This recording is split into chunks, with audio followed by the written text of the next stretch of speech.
Fox 11 Investigates is looking into what may happen to the money you donate to a charity. You probably expect most of that money would go to help the particular cause, but that is not always the case. And Robert Hornacek is here this morning with a preview of his report. Good morning. Good morning, Rachel. You know, most of us probably get calls at one time or another from someone asking for money on behalf of a charity. But how much of that money actually goes to the charity? Sometimes it's not very much. In fact, we found one Wisconsin-based veterans charity getting approximately 10% of the money donated to it through a telemarketing company. They can be annoying and intrusive, but often telemarketing calls are a pretty successful way to raise money. The money you pledge doesn't always help the cause as much as you might like. Case in point, the Veterans Assistance Foundation based in Toma. The charity hires a private fundraising company named Zentel to raise money to help homeless veterans. But documents we uncovered show that for every dollar raised by Zentel under that contract, approximately 10 cents goes to the charity. We're not talking chump change here. Fox 11 Investigates reviewed the charity's tax returns from 2009 through 2012. In just 4 years, the professional fundraising company raised $4.7 million in the name of homeless veterans. But just over $460,000 went to the charity. The company raising the money raked in nearly $4.3 million.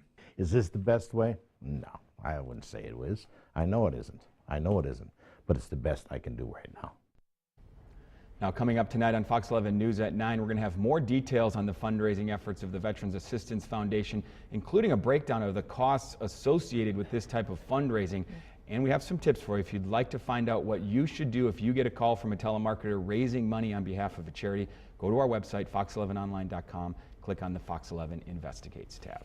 So why is this group using this type of fundraising if they're not getting a bigger percentage of the money coming in? Well, that's the big question. The CEO basically told me they're stuck. He said when the charity started, 20 years ago, they had no resources, they had no way to raise money, so they signed on with a telemarketing company, and they were able to get the money they needed to take care of the operations without having any staff dedicated to fundraising. So now he says they know they don't have a very good arrangement, but he said he really doesn't know what to do because they don't have any expertise. In fact, he was telling me during the interview, he really hopes that some people will contact him with some ideas on how they can do a better job instead of doing this. Is it a common type of fundraising? You know, it's certainly not done by every charity, but there are other groups who are out there using telemarketers. In fact, no joke, just last week at home, I got a phone call from a different company raising money for a different organization. This was on behalf of some firefighters groups.